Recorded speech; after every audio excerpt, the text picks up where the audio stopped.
the channel, welcome to another video. Today we're talking about the Cristiano Ronaldo interview that hit the public eye yesterday in the wake of Manchester United's 2-1 victory over Fulham last night. It was an explosive interview given by Cristiano Ronaldo to one Piers Morgan, in which Ronaldo covered a range of topics to do with Manchester United since his return a couple of years ago, and they were pretty damaging. But who are they more damaging for? That's kind of the question we're going to be looking at today. Was it more damaging for Manchester United, or was it more damaging for Cristiano Ronaldo, given obviously the current situation of both of these entities and where they currently are within the game today? Because it was a very intriguing interview. It was very interesting. It seemed that this was basically Ronaldo getting everything off his chest as much as possible, but did he do it in the right way? I don't really necessarily believe so. Did he do it in the most professional way? Absolutely not. And it's very intriguing that things have reached this boiling point, given obviously what we've seen of these two from the past few weeks. And obviously we're going to be looking at this interview and we're going to be talking about it, and we're going to be looking at the key points from it and talking about it and all that kind of stuff and everything else in between about Cristiano Ronaldo, Manchester United, and where both sides go from this point forward. But before we go any further, I would like to remind you, please like the video and also subscribe if you're new. Both of you are always incredibly greatly appreciated. But for now, let's get into this video. Let's talk about Cristiano Ronaldo and this interview that he gave Piers Morgan, who, by the way, we do know that Piers Morgan is obviously Ronaldo's #1 fan. He's his #1 cheerleader. But despite the fact that obviously he would love the fact that this interview has dropped on his show and everything, this isn't about Piers Morgan. Before anyone says anything, although he would love it, and although he'll brag about it, and although that it will probably have done some good numbers and everything, he'll brag about all those as much as he wants. This is not about Piers Morgan. This is about Cristiano Ronaldo and Manchester United, and where both sides go from here following these kinds of comments that Ronaldo has obviously given, and what the kind of aftermath of this would be.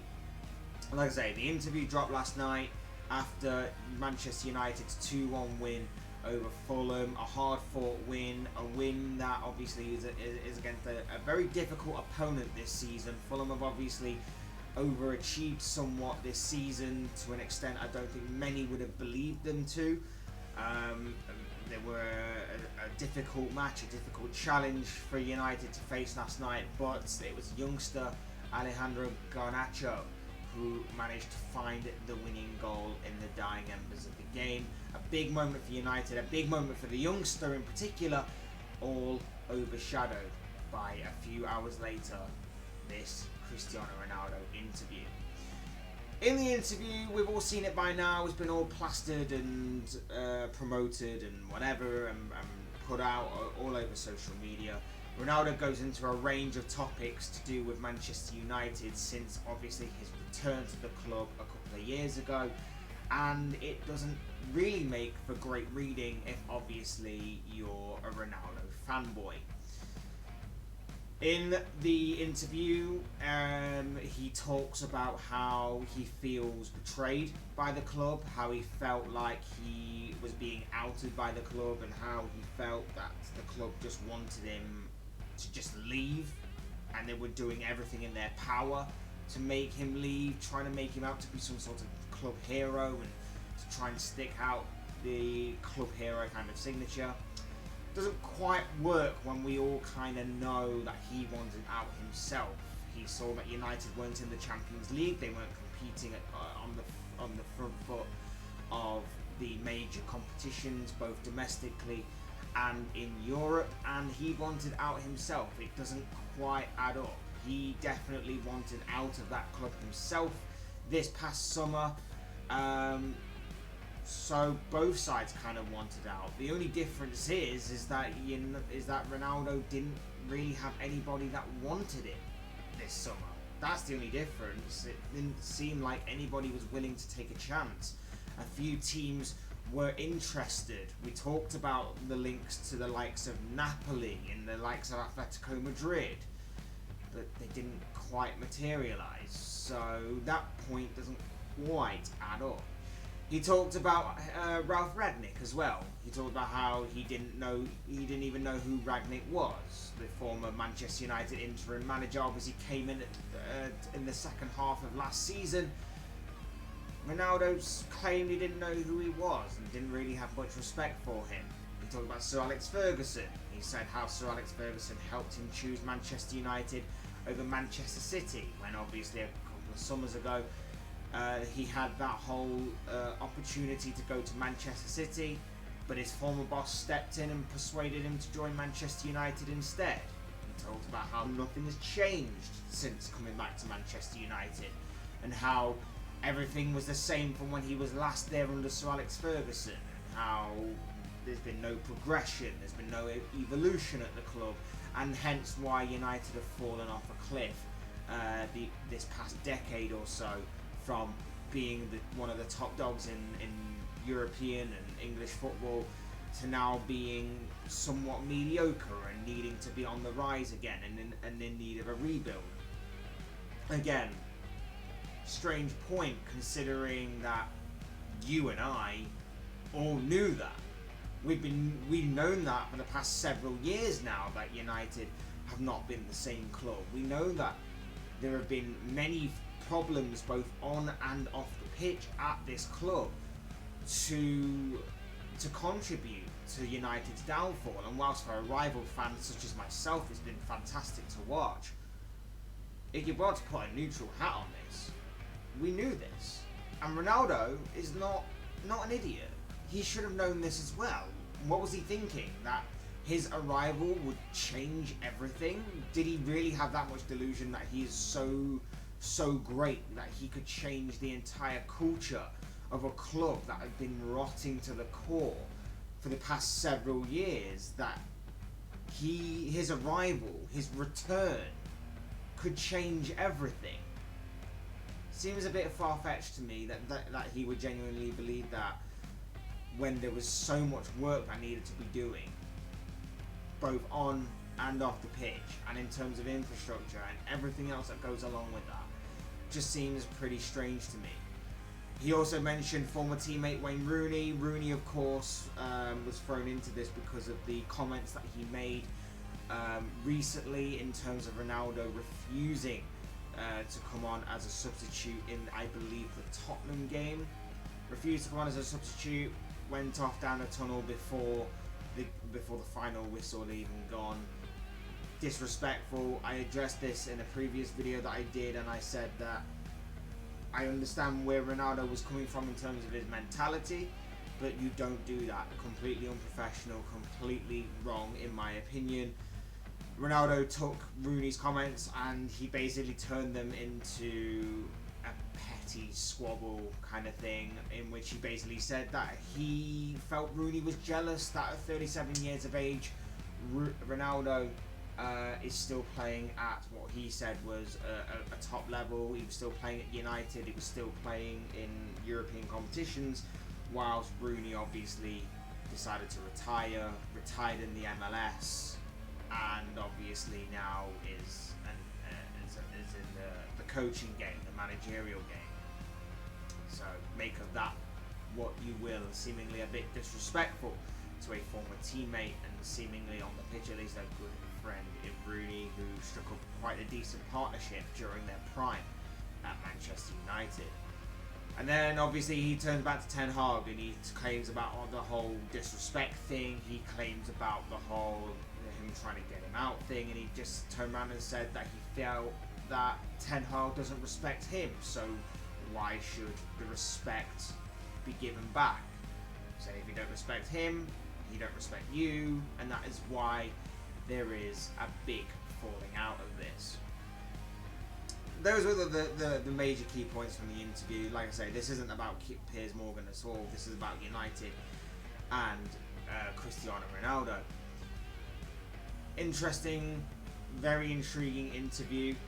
An interview in which didn't necessarily need to be given, and the timing of this couldn't obviously be sweeter for rivals and neutrals, because obviously you are heading into an international break right now. Club football is done and dusted for another month international football and the World Cup obviously begins right now. Then you've got obviously a couple of games to go before the January transfer window opens. It's going to be very intriguing to see what that brings to what that brings to football as well. But yeah, very intriguing that obviously this news all drops now, and obviously given the Ronaldo situation that's gone beforehand, refusing to come onto the pitch as a substitute, leaving before the game, being completely driven out the squad because of that, and then being slowly brought back into the fold for Europa League games and so on and so forth. Very intriguing how this has gone, but like I say, to break down a few of them points, it doesn't make any sense on Ronaldo's part. He wanted to leave the club in the summer. It wasn't just a Manchester United decision or a club decision. He wanted to leave himself because he wasn't playing in the Champions League. The Wayne Rooney thing, very strange that he would just go there the way that he did. The Sir Alex Ferguson thing, we all knew about.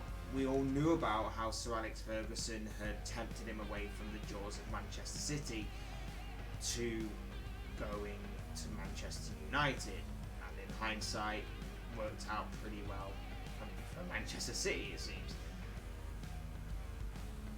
It just seems that this is not the right way to go about it. And as I said before, did this do more damage to Cristiano Ronaldo? Because let's face it, look at United right now. It's not perfect by any means necessary, definitely not, but they were in a rebuilding stage that obviously needed to happen again, as daft as it may sound, but under a new manager it has to somewhat happen, and this one seems like it has the potential and the promise to kind of stick. United play better football when Ronaldo's not in the team. Man United are getting good results without Ronaldo in the team.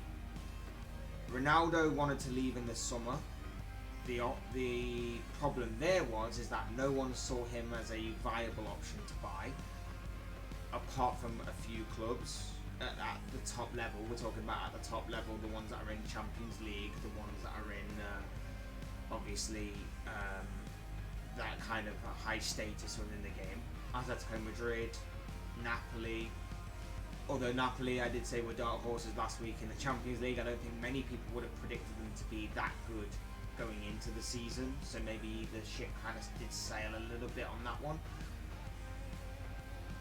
But at the same time, like, this is not doing him any good at all. The thing I can see happening from this is that United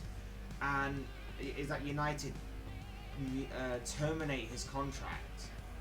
They cut all ties with Ronaldo. They terminate his contract. Ronaldo walks on a free transfer, probably in the January transfer window, or any time because it's a free transfer. And they continue the rebuild without Ronaldo, and Ronaldo walks away from Old Trafford, walks away from the club. And you've got a sort of Aubameyang at Arsenal situation that obviously occurred last season with this situation. Again, might not be ideal for all parties, but this has become very explosive and very bitter and toxic right now. That this can't continue. This genuinely can't continue to be going on like this. And obviously, for Ronaldo, you give this kind of interview, no top team is going to take you now. You've shown already that you're declining as a footballer on the pitch. You've shown already that your massive ego is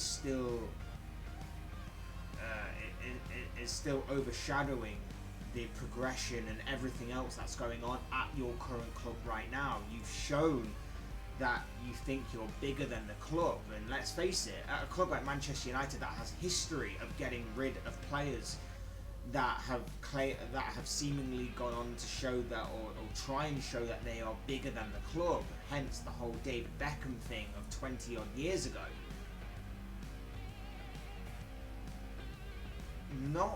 There's not going to be any team that's going to take you. there's not going to be anyone that's going to take that chance on you, especially when many teams now are looking towards the future, building up young players, building up young squads. It's not going to happen. Take Chelsea, for example. Chelsea at the beginning of the season, when Todd Bowley obviously came in and everything, wanted Cristiano Ronaldo, Thomas Tuchel told him no. And allegedly, one of the reasons why Tuchel said no is because he spoke to Ralph Rangnick and they disagreed. And they both agreed that to disagree on signing Ronaldo. So I think he's done himself more harm than good this interview. And like I said, we all knew that obviously Ronaldo was frustrated. We all knew that Ronaldo wasn't happy.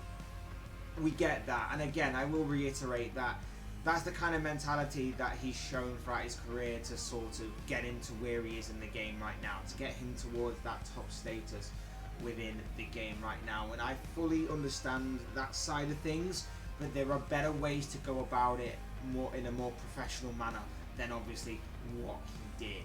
And like I say, it's completely unprofessional. It's completely wrong to do that at any club. Like I say, I'm speaking at this, trying to be as neutral as possible on this, because obviously from afar, from a Liverpool fan's perspective and from any sort of rival fan, it is kind of funny to see things happening in-house that are pretty toxic for that particular club.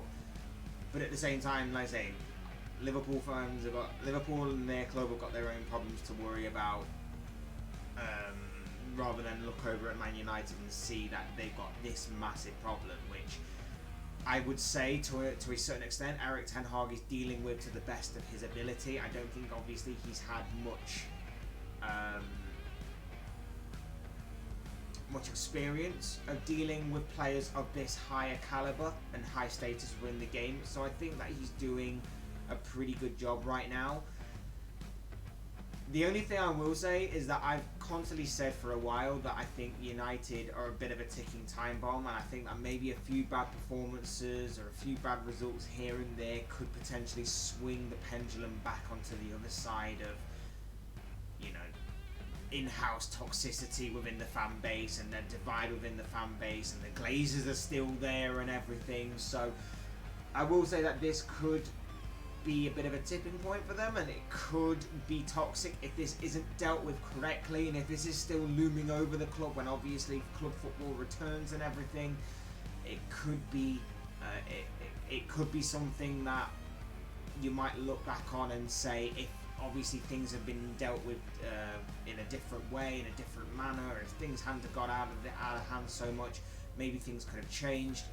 But it will be interesting to see how United deal with this. There is talk that, like I say, there is going to be some sort of termination of Ronaldo's contract. That is a possibility.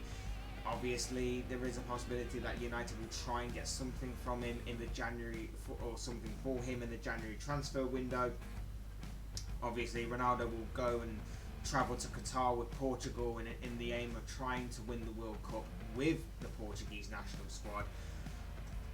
But it's going to be very intriguing. Like I say, this interview dropping at this time, everything weighing on the mind of Cristiano Ronaldo. Will he be able to clear his mind and get some form for that World Cup?